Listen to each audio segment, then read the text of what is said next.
to Love in the Time of Hydra, the Agents of S.H.I.E.L.D. 10th anniversary podcast. We're a little early today, but we are taking it back to March 15th, 2016. On this date 10 years ago, the top song was still Work by Rihanna featuring Drake, and the top movie at the box office was still Zootopia. Not surprised by that. The primaries continued in what the news was calling Super Tuesday 2. We won't get into what happened, but it was a Super Tuesday too. And the Pope approved making Mother Teresa a saint. Makes sense. It's been a while since that had happened. Judd Hirsch turned 81, and Frances Conroy turned 63.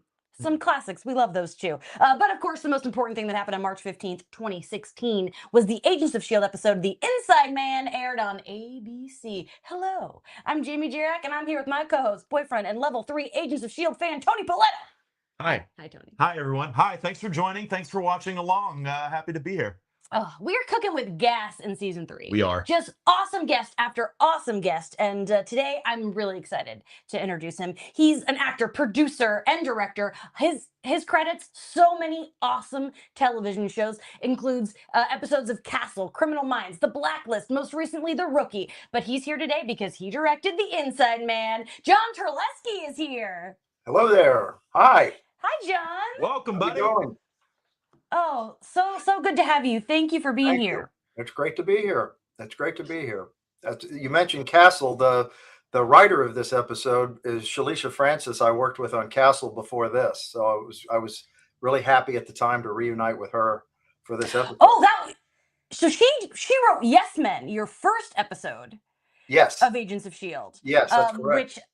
Which is such a great episode because Lady Sif is in there, and so I'm gonna dive right into that one real quick before we get into today's episode, because you kind of entered this show in its early days where they're connecting to this giant cinematic universe. Do you remember getting thrown into that, and was it awesome at the time? Was it intense? Yeah, it was just there were so many amazing things. I think the most amazing thing about it at first was they very rarely said no to you. They were always wanting. They were very ambitious, as you know, as you can see. And Jeff Bell, the producer, I remember he told me in one of the first meetings, he said, "I want 42 minutes of barely producible television every week." And awesome. So, that was his motto or whatever, and he was great. And I remember going out on Yes Man. The first episode that I did, there was a place that we shot out in the desert that they use as a location on a lot of things. It's basically kind of a gas station, motel, out in the middle of nowhere kind of thing. And we were going to be out there for 2 days. And I said, I'd love to get a 80-foot crane for this one day, at least they're like, you want it for 2 days? And it was always, they were never stingy or like, can we do this cheaper? Blah, blah, blah, blah, blah. That was really fun about it. But anyway, sidebar. Yeah. We're here for sidebars, buddy. We love it. Anything you want to talk about. We always like to ask people who worked on the show, especially directors who aren't necessarily like thrown in the whole time, if you had any Marvel history. Did you read comics as a kid? Were you into the movies, or did you get just thrown in? You know what? I just got thrown in. I did. The only comic I read when I was a kid was Conan, and I religiously would go down to Obert's drugstore on the first of every month looking for the Savage Sword of Conan. So I was like in on that from the ground floor, but I didn't really read any superhero books. I just liked the fact that Conan was just a guy. He was really strong and he was capable, but he wasn't like, he couldn't turn himself invisible or make himself 9 feet long or whatever, but so I'm still, to this day, I still have my set. I think it's Savage Tales #3 I have out in the garage at the moment. And so cool. It's kind of tattered, but it's not in sellable condition, but I have it. Oh, but, I love that. Thing was new to me, as far as that universe. I hadn't really worked in that before. Tony and I kind of just looked at each other because we are not surprised to learn that you love Conan, because you played a character kind of similar to him. I did. John, you're the Death Stalker, bro. I actually had somebody come up to me in an airport one time and go, "Are you Death No Stalker?" way. Amazing. I still was younger and I looked a little more like I did, but you still got that hero jaw, my friend. I did do a Conan-esque kind of movie. Yeah, folks, check it out because Yeah, it's yeah. awesome. Yeah, it's actually incredibly fun. We are big Yeah, fans it of is that fun. movie. It is fun. Yeah. We want to talk a little bit. I always am curious about TV directors. It really fascinates me how you get thrown into worlds constantly. How do you approach just being on sets differently? Walking into such a new world, like each day at the office is pretty drastically different for you. Yeah, I mean, they, most of the shows that I've worked on, and I've done like 120 or close to 120 the different episodes, and they're usually very welcoming. I mean, I've had a couple that were sort of odd vibe when you got there, but they're usually really great, and they try to bring you up to speed, and hopefully, like I always try to watch as many. If I don't have very much time before I know, I'll ask the producer, what are your, you know, what are your, template episodes that you really think this is the show. So I try to watch those. I just did the ended up being the series finale of the cleaning lady, and I watched every single show of all 3 seasons before I went there. So Cool. I try to be up to speed. I used to hate it when I was an actor and the director would come in and not know just like the basics of the show. That used to just infuriate me. So I said, I'm never going to do that. I always, Yeah. because then the actors think it's really important for the cast to feel like you're on their side and you know what you're doing. They can turn on you very quickly if you fail to do that. I love that. I was going to ask you about that because I think that's really cool. I think that actors make great directors for that reason. And so there was a big gap between your season 1 and season 3 episodes. Once you do an episode of a show and you don't know if you're coming back, do you still like maybe I'll check back in just in case? I do. Yeah, sometimes. If I have time, or if I see like a promo and I go, oh, that looks like a fun episode, or if one of my friends or colleagues that I know has directed the show, I'll check that out. But it's really hard to keep up with everything especially when you're in those days. I was really in a rotation. I think one year I did like 11 episodes in one year, and it was just like Wow. I was always either flying someplace or, so it just depends on the thing. I used to check in with Blacklist quite a lot because I would go back there twice a year. And they Yeah, were you I haven't seen a lot of Blacklist, but we love James Spader in this household. oh So, yeah, oh yeah, he's so great. Big He is fans. so great. mhm. Such a smart and very charismatic actor. No doubt. So, having worked on so many shows, is there anything about Agents of Shield set specifically that stands out to you that it might be different from others, or is it usually they're pretty similar in that regard? Well, yeah, like I said, they had a really high ambition level cinematically. So the days were full. The other interesting sidebar was because, as I'm sure you know, Marvel was very concerned with security about the plots and everything. So, when you go in for actors out of the crew, everybody gets these, the pages you're going to shoot that day. They call them the sides for people who don't know, but they're basically all the scenes you're going to shoot. And they staple them into a little packet. And during the day, you're rehearsing and you're looking at them and whatever. They're just pages from the script that are assembled and culled down to whatever material you're doing that day. And on that show, you had to get them in the morning and you had to turn them in the afternoon or the evening when you were done. You could not, I mean, generally when I'm working, I like, oh, that scene's done, rip into the garbage. You can't do that. You had to turn all the pages that you got in the morning back in before you left set. So that they could be incinerated by the Marvel executives. Incinerated and yes, whatever. Wow, that's pretty So crazy. that was just a unique experience, just workflow wise in that world. But the cast was really good. There was no, you didn't go, oh, so and so's here today. Right. Oh God, it's gonna be tough. There was nobody like that. There was not the 800-pound gorilla. They seemed to work really well as a team. There weren't a lot of whatever rivalries or like at least when I was there, nobody wasn't speaking to that person or that, no, whatever. I always had a good time there. I always had a good time. We heard that a lot. Like Yeah. pretty much everyone always says like they just loved each other. Yeah, they which did. is They were supportive. They showed up, and I think there was a real camaraderie among the cast amazing. and the crew as well. Well, we have plenty more to ask you, but I want to take a moment to shout out to our live audience. We've got so many people in the chat; they're having fun. A lot of people are telling me to watch the Blacklist, so I guess we're watching Blacklist. We gotta listen to those folks. Good show. It's if you have questions for John, drop them in the comments. I'll try to get to them. We've got our hour here, so we'll do our best. Also, we don't normally cover news on this podcast, but relevant news dropped today, so we have to bring it up. Big story that Firefly, I wore my Serenity hat, might be getting an animated series. Nathan Fillion said in a video today that they have the cast, they have Joss Whedon's blessing, they have the rights, and they have an animation studio. They just need a home, and he's going to pitch the show today. So, first, Tony, if this happens, we have to do a Patreon show. Yeah. So, I mean, if you guys don't know, on our Patreon, we covered all of Firefly. It was 2 seasons, right? One season, and the film. And so, yeah, we would absolutely do episodes. I hope it happens. I hope the animation. I want to know what the animation studio is. I want to look at what they've done so I can kind of try and imagine. The video. I'll show yeah. I'm curious, but John, love those guys. You've worked a lot with Nathan. Yes, great guy. Great guy. Really, I mean, what you see is what you get with him. It's not like he's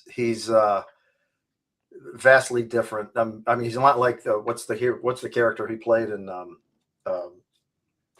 oh God. Is it Castle? No, well, the character in Castle or the character in Rookie, he's more, he's not like the guy in where he played the Green Lantern. He's not that. In Superman. Yeah. He's not that guy, but he's just like, he's a super good number one. He's always very gracious to the guest cast and everybody that's involved. He really, I think I was talking to somebody and he said that Nathan said, I wish this show could go on forever, The Rookie. So he's really happy there. My cousin is 16, and The Rookie is her favorite show. And I don't know. I think that's funny. I've heard that. I've heard that has a really young audience, which is interesting. So cool. It's very interesting. I interviewed Nathan once, and it was the coolest thing I'd ever done to her, and made me look cool. He must be a really good interview because he's very, he's very funny and very smart, very, very knowledgeable about current events. So he's, that must have been a good interview. Yeah.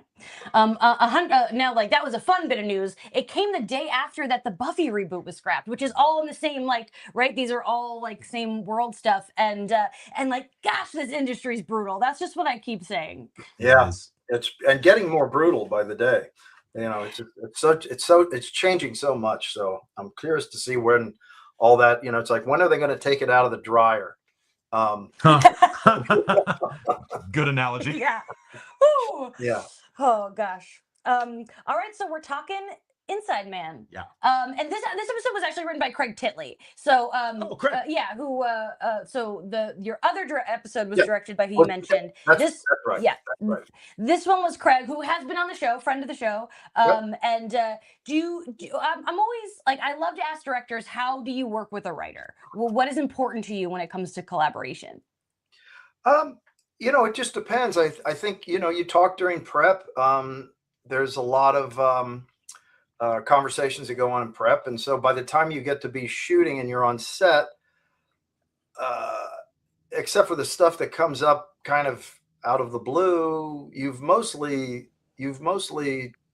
discussed sort of tonally what the scenes are going to be, anything specific. If a lot of times, I'll come in and say, I know it's scripted this, but what if we tried to do this?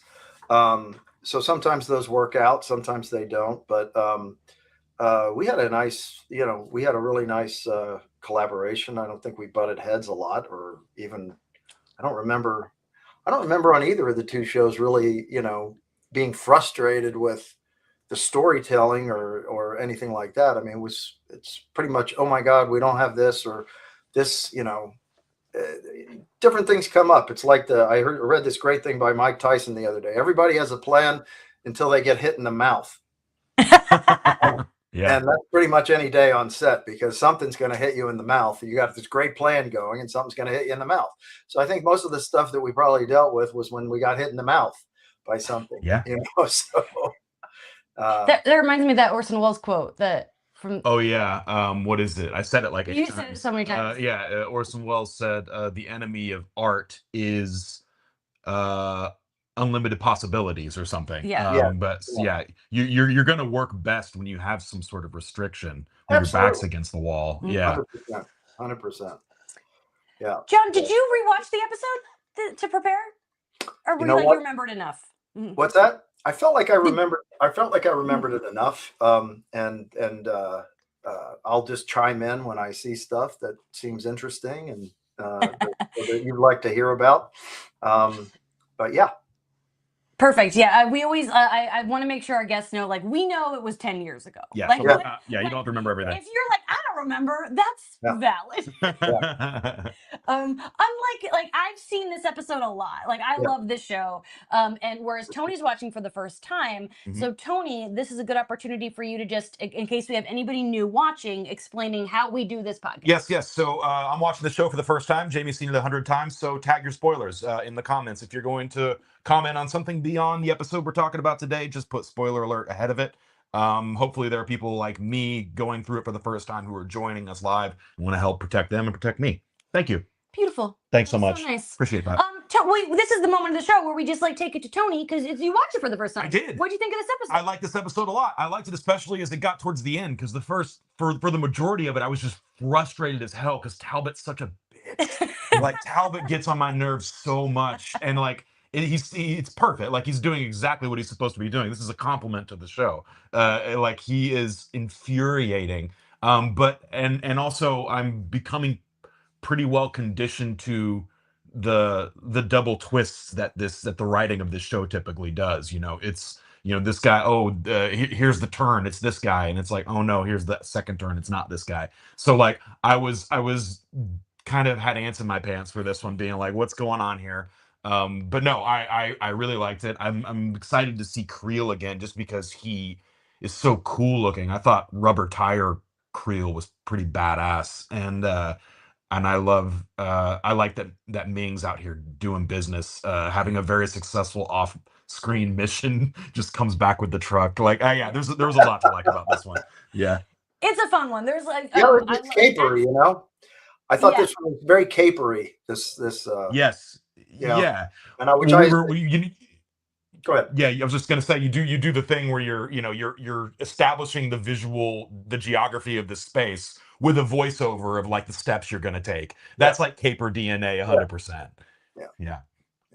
Okay, we're gonna go through the episode a bit, and if I'm gonna run this conversation like it's gonna be like butter. So I got so many questions, but John, chime in if anything comes up and you're like, oh, but this fact. Don't hesitate. We actually, so the episode opens with a flashback towards death. Yeah. And what's funny, John, is that it's rare. We happen to have two directors 2 weeks in a row. We had Ron Underwood on last week. We've never had directors that close together before. But what's funny is both episodes, last week and this week, open with scenes that the director didn't actually shoot. Right. Which I always think is interesting. And like, do you when you, I assume it's in the script, so that you're not filming this opening. Yeah, for sure. Yeah, 100%. And then you just go, okay. But I mean, there's many times that happens. That happened on Blacklist. They do a flashback, and then it's not. I just go, something I don't have to shoot. A whole 60 seconds are my problem. But I have to bring up, Tony, that it's like we get like a whole flashback of Ward's life, and of course we see the well. The fucking well, man. Well. They love talking about the well. I don't know, John, if you know about the well, but that's what Ward is just, something bad happened at the well with his family. And it's like they get in season 1 and 2, it's just not that interesting. And season 1 and 2 are constantly being like the well, and I'm like, I've heard enough about the well. Yeah. Like, I laughed when I saw the well. Like Yeah. it really like but I love it too. Like Yeah. it's fun to be like, God dang it, the well. Yeah. Poor Ward and his trauma. Then we got Malik. I mean, I'd love to hear about working with Powers Booth. Every chance we get, we have somebody on the show. We're like, tell us about Powers Booth. Oh, he's so great. He was so great. He used to be my. He used to live just down the street, in fact, and I would Really? see him. I would see him at stuff locally here, and he was friends with another director friend of mine, so I'd see him at parties. What a great guy! What a loss. You know, just a fine actor and such a professional in every way, and like he's kind of a. It's just you watch him. He's just kind of a master class on how to hold the screen. It doesn't matter what he's in. I mean, he did like really good movies. He did some really not so good movies, and he's always just like magnetic to watch. You know, you never caught him like passing judgment on the material. You know, you didn't feel like there's a thought balloon over his head saying, I really shouldn't be here. I'm really much better than this. He would just do it, and he'd give 100% to whatever part it was and whatever level of project it was. He was a real pro.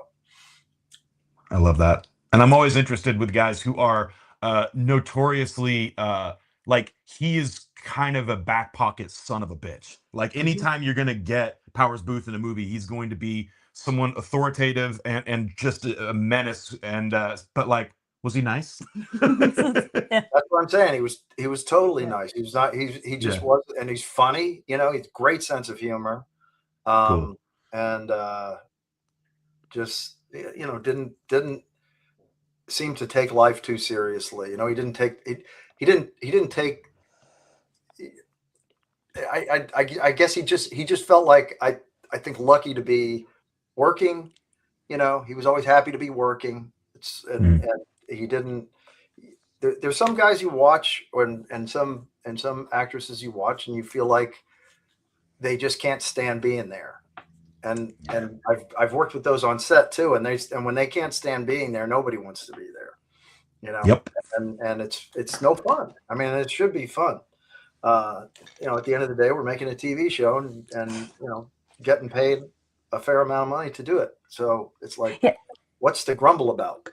Yeah, it's a pretty cool job. You have a cool job. Yeah, it's a good job.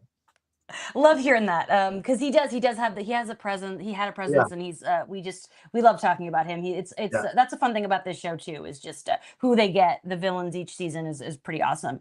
Talbot's back. Talbot. The thing about Talbot that's great is that like I have to shout out Adrian Pasdar because like Talbot would be so easy to hate, and like I love him. Yeah. Even though he's everything I hate about a white man.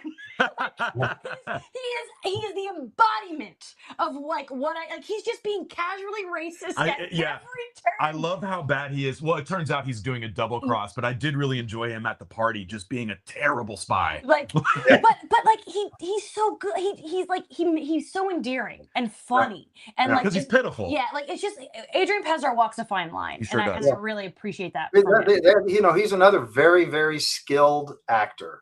Very, very skilled actor. I think he's kind of underrated. You know, he's very capable and was always he was always prepared and always had a really strong point of view. I worked with him on another show as well. Same thing. I think it was Grand. I think it was Grand Hotel. I worked with him on. Cool. I believe that was it. But I did work with him on something else, and it was the same thing. I mean, he just takes his work very seriously. That does not surprise me. So Coulson and Talbot are like meet up in an airport. This looked like an actual airport. It is. It's Ontario Airport. Ontario Airport. It is an airport. And a lot of things shoot there now because they have a whole what do you call it? The whole terminal wing or something like that. That's shut down. It's just the airport is still functional, but that terminal is not being used. So you get all the production value, you get planes on the runway, you get everything, and it's not like just blue screen out the window. It's yeah, it's a little bit of a drive down there, but I think it's still in the zone. But yeah, although I just talked to somebody who was shooting down there a few months ago. Awesome. But yeah, it is a real airport. You can, and like, I love that we love a real location, because like you can always tell when it's real. And I was sitting there like, I can't believe they filmed at an airport. I was thinking about just when Ming was sitting in her car in the parking lot of an airport. I'm like, she's at an airport. Yeah. Yeah. So that's I like that's really cool. Okay, there's a fun moment, but also an insane moment where we see Hunter has a gun and he's like looking through the scope, but like he's just like pointing it at his friends, which is like silly. But I also love like a POV shot like that. Yeah. Did you throw things like in, like, wouldn't it be fun if we shot through the gun? No, I think they just did. I'm pretty sure they just did that in post, because we can't. You can't get you. They just add that, the whatever. That makes sense. Yeah, we just do it on a long lens, and then they in post put in the crosshairs and all that. Mm-hmm, mm-hmm. Yeah, I should have made, like, Tony looked at me like that was a stupid question. Like I didn't mean like, did you put a camera in a gun? No. Tony looked at me like, Jamie. Yeah. I did not word that very well, but John answered it so nicely. Yes, he did. He's like, no, we didn't actually film through the scope of a gun. That was, we're doing great. So they're going to this symposium for the alien contagion, and then we get Daisy being like, it's not a disease, it's an awakening. She's a little sensitive, and this is all just like, oh, they couldn't use the X-Men. That's right. Yeah. This really feels like a lot of season 3 feels like just like X-Men storylines. Well, yeah, and it wasn't just Agents of S.H.I.E.L.D. that was doing those vocabulary gymnastics. They were like kind of, I felt like they were in the movies too. Certain things we're not broaching this because we just not allowed yet. Mm-hmm. But I mean, listen, Creel's awesome. I wanted to ask, where did we leave off with him? Did he like escape and run away somewhere? Because like I couldn't remember why specifically English guy. Why am I blanking on his name? Hunter. Why Hunter was like especially mad at him? So at the beginning of season 2, Creel killed Izzy, who's Lucy Lawless's character. That's right. Yeah. That's right. Okay, so and that was both Creel's first episode and Hunter's first episode. Yeah, like the start of season 2. I was trying to remember why he specifically had that grudge, and now, okay, thank you. If the audience needs to remember this, I feel like, John, they threw you into a really like episode that was heavy with stuff you have to know. Yeah, I remember having to be kind of schooled on what getting brought up to speed on all these machinations that happened prior to this episode. Yeah, because even if you have watched it, it's like, whoa. Yeah. We need like the show Bible for this one. Right. Mm-hmm. Right. We get like May is training Lincoln. Talbot isn't excited. I think it's funny that Coulson's just like, I hope you and your wife make up. Coulson's the best. This is like, I talk about this a lot, but like Coulson is my favorite character on this show because he's always giving benefit of the doubt, second chances, trying to appeal to people's better nature. Like he's always taking that step towards he takes risks in trust, which I think makes him a really good hero. Yeah, and a good leader. Yep. 100%. Yeah. You kind of mentioned before, we get this really cool fight where we've got like Lightning Lincoln and Creel turns into like the Rubber Man. It's a really cool moment. Can you break down a little bit what you were seeing like behind the scenes in that? Because we always shout out Mark Kolpak, VFX supervisor. My God, does some I love awesome that guy stuff. so much. That guy was just the director's friend the whole time.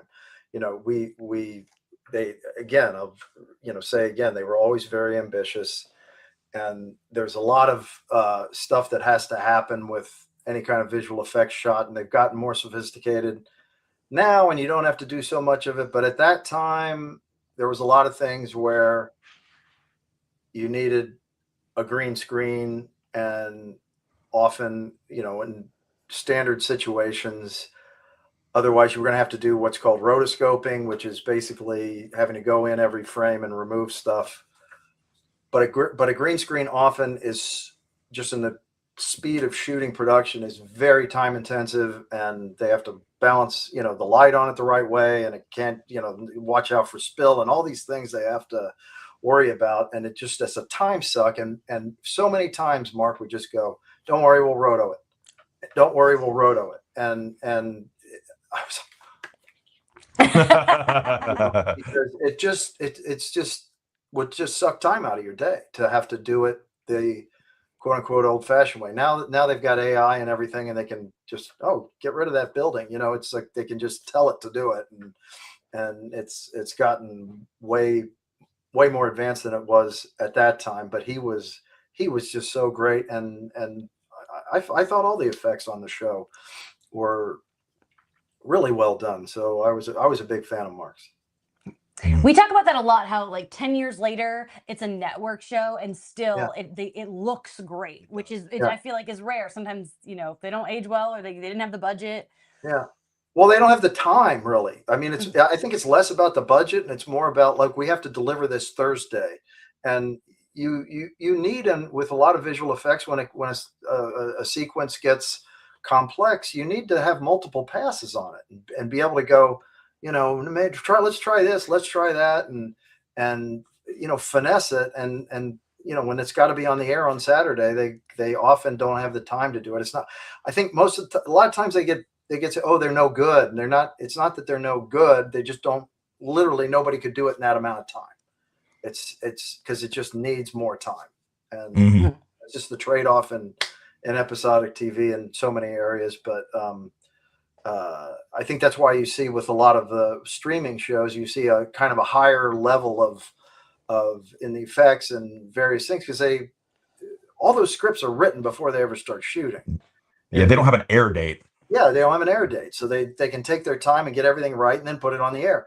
And with network episodic, they start the season in July or whatever, and they're maybe they've got 3 or 4 scripts if they're lucky in the bag, and then it just starts getting closer and closer to deadlines as you go in. When they were doing it, like at this time, they were still doing 22, I think, or they were doing 18 at least, and that's just, they never catch up.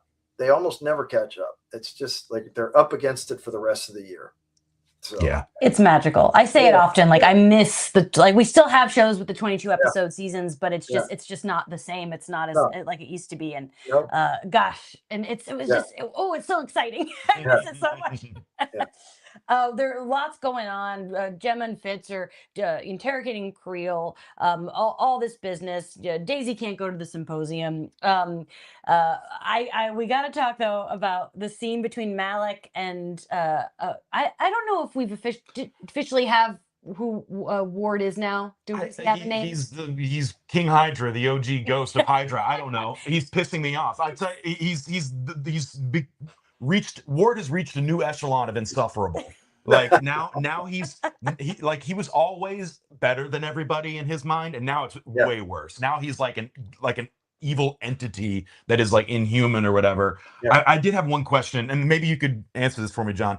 When we saw him in the last episode, he's got like this, like his ribs and shit, and in this one I'm like, oh, okay, I don't think the makeup is trying to tell me he's skinny, because he's too buff to be skinny. No, he's a very fit guy. Yeah, his ribs, I'm guessing, are protruding because he got his chest crushed. Is that what it is? I think so. I think that was the thing. I know they had to put some kind of appliance on him. I remember that took a long time. And I think it was something to, jack up the unworldly, sort of vibe to it. But I do remember some kind of appliance. But he would not have needed any assistance on the physique front. No, he's got it. Everyone in the chat wants you to call him Squidward. Why do they want me to call him Squidward? Because just go with it. Okay, Squidward. I did it. See, this is John. I don't know things, and people tease me because they know and I don't. But that's fun.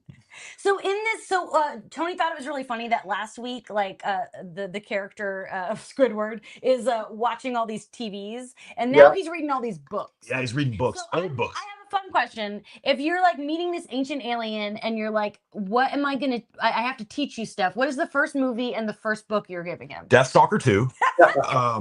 Just to get your basic education in.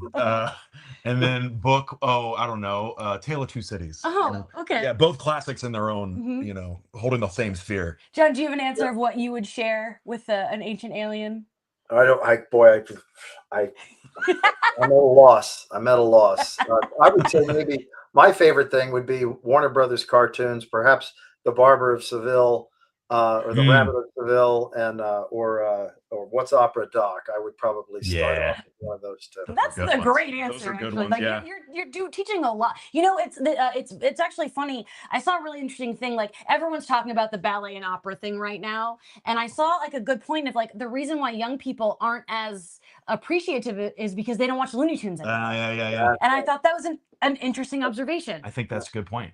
Yeah, I did train my daughter on Looney Tunes when she was that age, so I sat her down and gave her an education, so she knows what I'm talking about when I talk about things. My dad did the same thing, but also it helped that Space Jam came out like in the prime of our childhoods. Totally. So that was like a big resurgence of Looney Tunes times when we were kids. What a classic piece of cinema. Thank you for answering my silly question, and you gave a really good answer. So we've got May and Hunter. Like I enjoy that little banter there. Me too. One cool thing about this episode, John, is that you get to work on a lot of like just iconic Agents of S.H.I.E.L.D. sets. Like I really like hearing about what these sets are like, because I know they're complicated and they're obviously a lot smaller than they appear to be. The plane was I remember the plane very well. That was incredible, just in its size and its kind of complexity. I'm trying to remember what we spent a lot of time on this episode in a mansion in Beverly Hills. I remember we were there for quite a few days, and then there was another place.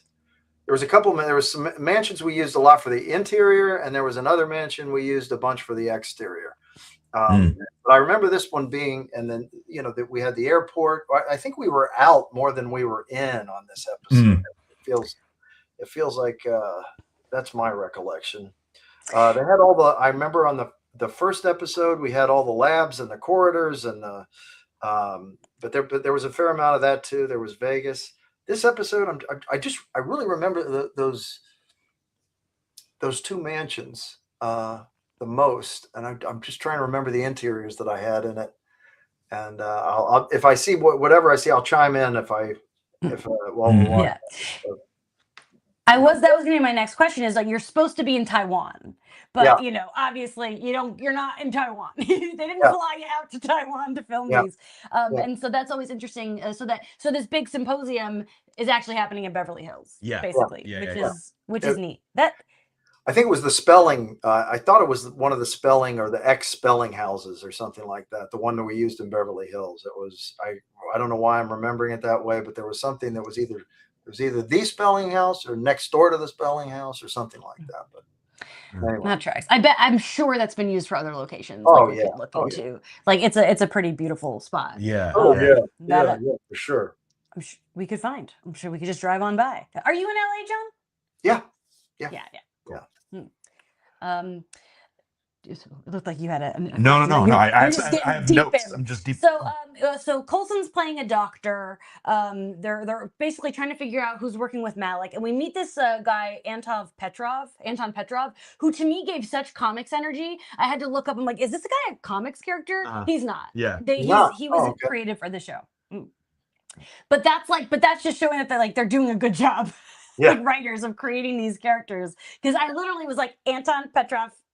Comics. Nope. We already talked about. I just wrote casually racist. Casually racist, like it's the Russian because he's Russian. But the hand tech. I mean, this is Mission Impossible shit. You'd love this. It's like Mission Impossible masks for your hand. I thought that was a great piece of writing. Yeah. That had to be fun to film too, because it's just Clark Gregg shaking hands, but then in post it's so neat everything that they do for it. I love that. But Yeah, we are a big Mission Impossible household. So Totally. stuff like that is like, Yeah. Eat it up. Yep.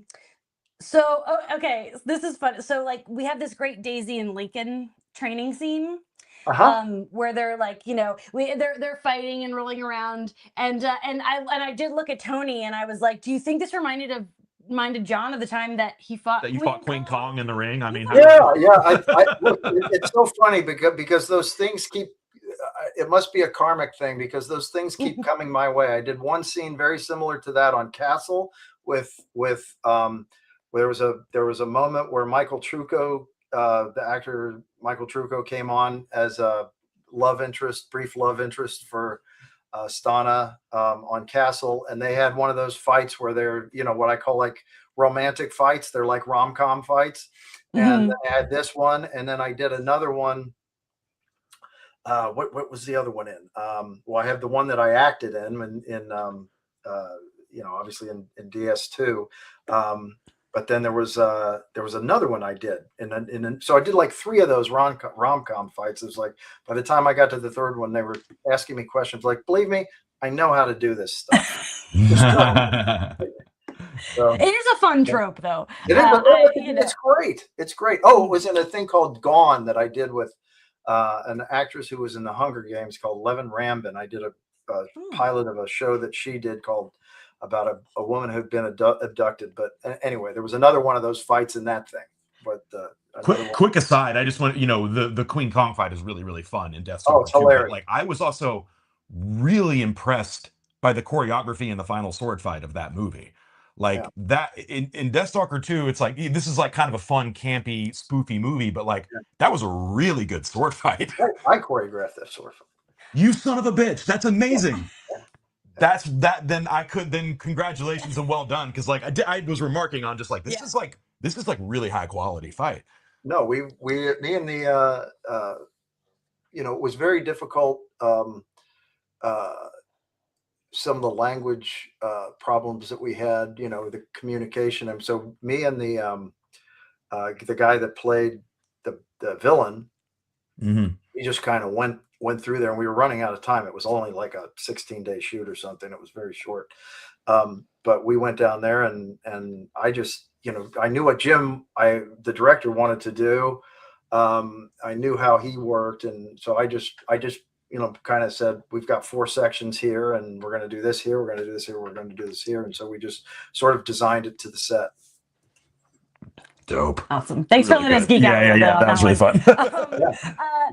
So in the back to the show, they're doing the symposium, and what's cool is that it's this huge room of like all these characters we've never seen before. And I'm interested what that was like on set, at like directing people who like everybody in the room is new. I feel like there's this maybe an exciting energy going on.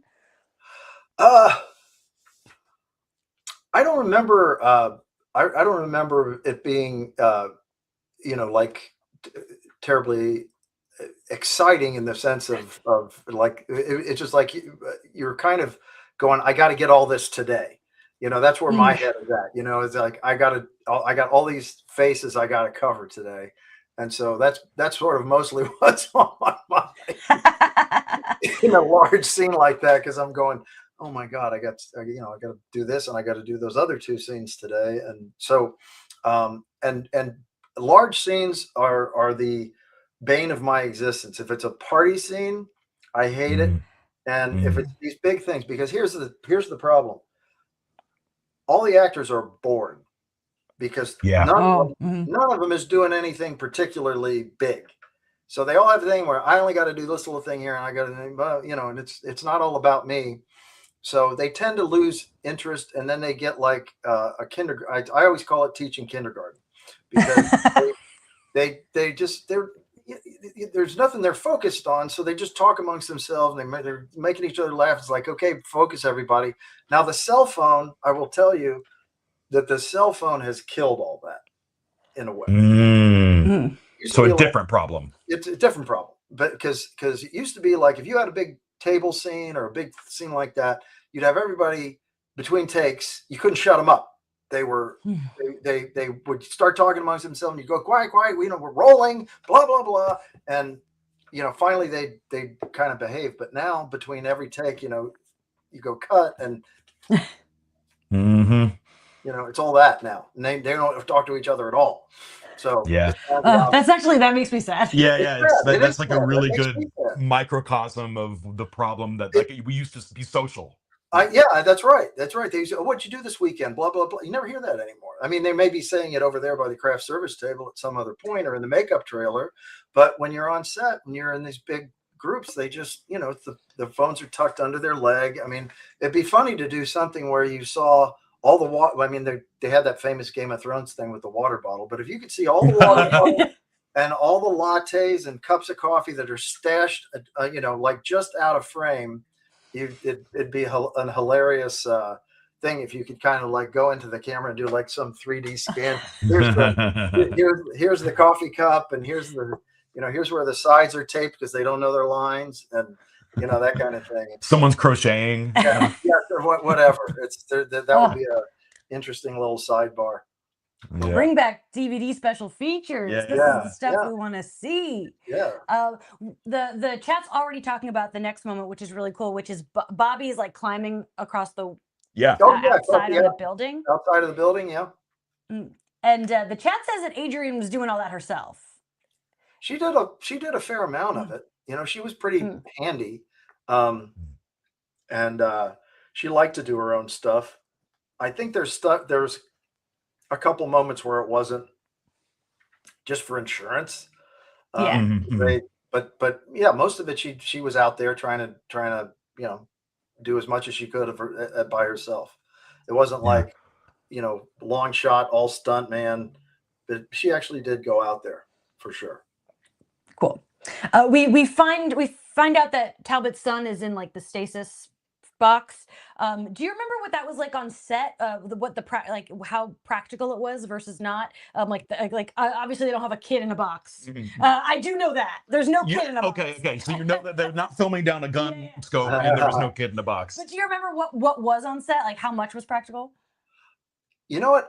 I'll have to when we go by it. I'll have to see. We're not watching it. We're just talking about it. We're just talking. Okay. Yeah. We wouldn't have sat here and talked to you for 45 minutes and then we're gonna watch. Yeah. No. No, I don't. Honestly, I don't remember. That's all right. Again, 10 years ago. And don't feel bad. You know who else thought that we were going to watch the episode was Clark Gregg. Clark Gregg was deeply confused when he was like, "Wait, we're not watching it." Well, I've done these things where they do watch it, and you're commenting as you go. So it's different. You know whose fault that is? It's mine. It's ours. Yeah, for sure. Let's see here. So it's the Lincoln and Daisy debate. It's the classic X-Men debate. And who are you siding with in terms of should there be a cure option? Is that a slippery slope? I mean it's fear-based, right? Like it's trying to kind of have this idea that it's a choice. I'm more inclined to agree with Daisy that it's a birthright, right? Like, okay, maybe it wasn't in the evolutionary cards to have this stuff that turns you, right? But it did happen, and I don't necessarily think that there's anything malicious about what Lincoln is thinking, but I do generally side with Daisy more on this. I think I do too. Yeah. And that's just because I've seen the X-Men movies and I know what happens. Exactly. Yeah. When they go in this route. We've got a great shootout scene. Bobby's kicking ass. I love, John, when a guy gets thrown into a gong. Oh yeah, cute. Yeah. It's China. You have to do it. If you're going to have a big gong, somebody's got to hit that thing, and you're going to have a fight. Absolutely. Somebody's going into that thing, because what's funnier than the sound? Yep, that's very good. It's like getting hit with I mean, you don't want to ever in real life hit somebody with a cast iron skillet, but in a movie or in a cartoon, it's funny as hell because it goes dong. In fact, it would break their skull, but it's funny. It's instant death. When an anvil falls on Wile E. Coyote, it makes a loud noise and makes his head go like that, But real life, not so much. No. Tony, you brought up earlier when May like comes in with the truck, but like just the women are so cool. The women are so cool. I loved because I'd forgotten. May was like, you guys go in there, get Talbot and get Coulson.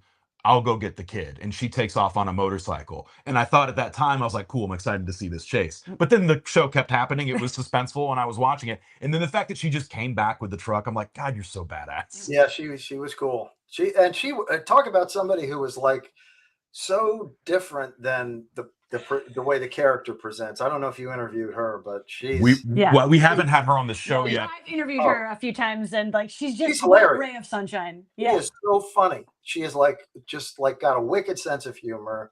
Is always making jokes, always making like off-color remarks, like dirty jokes, everything. It's just completely opposite than the really like just poker face that she has on the show. Yeah. Love that. It's a treat to work with. It just shows like what a good actor she is. She is. Yeah, really is. Really is. We'll get her one day. Yeah. Oh, I have full faith in that. So we go from now Daisy and Lincoln do hook up. Sure. From they had their sexy fight. Now they have their sexy sex. I just have to shout out. I love network TV sex because like we get some shoulders, we fall off screen, and then we have to just infer the rest. That's right. That's you know the playbook, sir. Yeah. And then everything works out. Hey, it did. Hey, there's gonna keep being a show. Yeah, Coulson and Talbot. We get that cute "Call Me Glenn" occasionally. Oh, he's chewing on his tongue. He doesn't want to be friends with him so badly, but he can't help it. He's got no choice. So, John, the moment we have to talk to you about so Brett Dalton was on our podcast in December, and when we kicked Tony out of the room, one of the first things I asked him was, "Tell me about getting dipped in all that honey." Was it honey? Yeah. I'm pretty sure it was honey. What was that like from your perspective? Because like it had to have been disgusting. It was kind of disgusting. It was, I remember that just kind of going, okay, well, we're doing this now. And soon it will be over. Just one of those things. It's you're in a whole different world. So, and it calls for it. So that's what you do, but it was one of the more interesting scenes I've had to shoot. Once you're like allowed to watch it, you'll have to go back and watch Brett talking about getting. Oh yeah. I am a honey glazed Brett Dalton. Yeah, but I think he's a flavor at Dunkin' Donuts. Honey glazed Brett Dalton. Let me tell you, that would be first in line, my mom. Yeah, she would. She'd get that honey glazed Brett Dalton. She's a big fan. Okay, so then we get it's Marvel. So we got a post-credit scene, which is Malik is teaming up with Anton, who I forgot, the chat pointed out, he's also in Buffy, that actor. He plays a monk in season 5. Oh, no kidding. Yeah. Word. A little fun connection. And Bobby and Hunter are like hiding on this plane. How do you feel about this? I'm excited. I'm excited for them to surprise Powers Booth, and I like that they're there. I like that Coulson had the foresight to put them there. That's good. I'm excited for the next episode because of that stinger. Did you film the post-credit scene too, John? I'm pretty sure that I did. I don't know. The only thing I remember that I didn't shoot was the early flashbacks. Cool. But I had to do there was one of those on Yes Men as well, and I shot that. So I'm imagining that was in my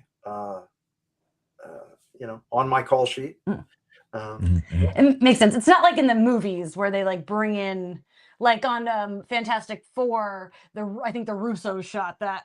Oh, you know right, what I mean? because it was gonna tie into the next movie. Yeah, it's not quite the same in the. No, I'm sure that was in John's script. Yeah, because those were scripted. Those post credit scenes were scripted.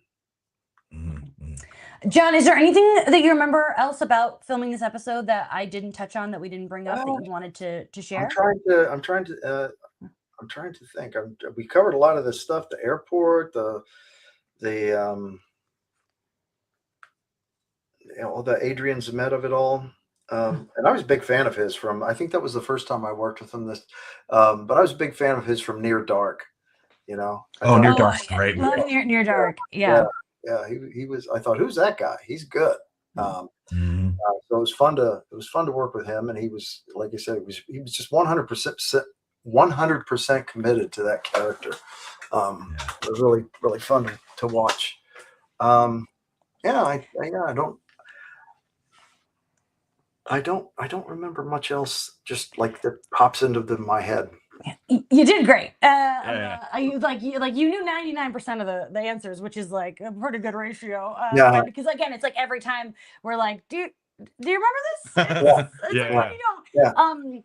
Tony, anything that you wanted to say from the episode that I didn't bring up? I'm just so deeply unconcerned about Daisy and Lincoln's relationship. Like I'm like there's like Lincoln didn't do anything wrong. I just think she's the coolest. And I'm like, who's this chump? It's Riley from Buffy. It's the same thing. It's the same thing with Riley from Buffy. There's nothing wrong with you, dude. He's a nice vanilla boy. Yeah. But vanilla is just not. It's vanilla. Vanilla. That's right. She should deserve some honey glaze, but not Dalton. Yes. No. So we do a thing towards the end, John, where we name an episode MVP. It can be an actor, it can be a character, it can be a potted plant. Tony, do you have an episode MVP? I'm gonna give this one to Talbot. Yeah. I think that's like I agree. Just his last moment of like when he says, "You can call me Glenn," but like occasionally, like he's gritting his teeth. I was like, that was such a funny moment. So well acted. He just gets to be the most dynamic in this episode, and I just enjoyed the hell out of his performance. John, is it your same answer, or do you have a different answer? I'm going to go with Powers Booth because every time I'd go talk to him or give him a note or whatever, I'd always be thinking of what's that character he played in Tombstone, Johnny. Anyway, I don't remember the name. Everyone brings up Tombstone. You're not the first guest to bring up Tombstone. Well, because Paxton too. Because Paxton was also on Agents of S.H.I.E.L.D. So, so I'm going to go with that. I'll go with Powers Booth for 200, Jack. John, before we let you go, okay, I have a question, but I have to ask it kind of delicately because it is a spoiler question, but Tony knows the spoiler. Because we geeked out a little bit on Deathstalker. We have to just for a second bring up the fact that you were in an incredible film called Chopping Mall. Yes, I was. Those are an iconic. Yes. Two cult hits. I've got more than some. Yes. Less than others, but more than some. And we love it. You have to be aware that Agents of S.H.I.E.L.D. did a Chopping Mall episode. I did not know that. I did not know. You gotta leave the room. I gotta leave the room. Okay, all right. So I'll say thank you to Thank you, Stephanie. Thank you, Stephanie. Thank you, everyone. All right, cool. All right, you guys talk. I'll be back. Okay. We got I had no idea. Wow, this is incredible. So Tony knows that there's a Chopping Mall episode because we're film people, and that came up long before we knew we were doing this podcast. Sure. But the final season, there's a whole episode that is a full homage to Chopping Mall. Like they do, like it is like so many like beat for beat things that it's like a love letter to that movie. Yeah. Oh, how funny. Well, I don't know who wrote that one or what the gestation was. Jeff Bell always seemed like kind of a guy who would be kind of a connoisseur of that genre. So I wouldn't be surprised. I'd love to see the episode. I have to watch it now. But that, Jeff was well educated in that niche of show business. So I'm not surprised. Tony loves that movie, and so that episode we won't get on the podcast till 2030. We're very far away from it, but But I'll watch it. What's the episode called? It's called The Totally Excellent Adventures of Mac and the D. Oh, and just you're gonna watch it and be like, you're gonna watch it and go, where did the show go? Like the show goes to crazy places. It's in season 7. But I love that I got to share that information with you because that's so great. That's so nice. It's a top 10 episode for me. It's I am one of going my to check it out. I'm going to check it out for sure. Amazing.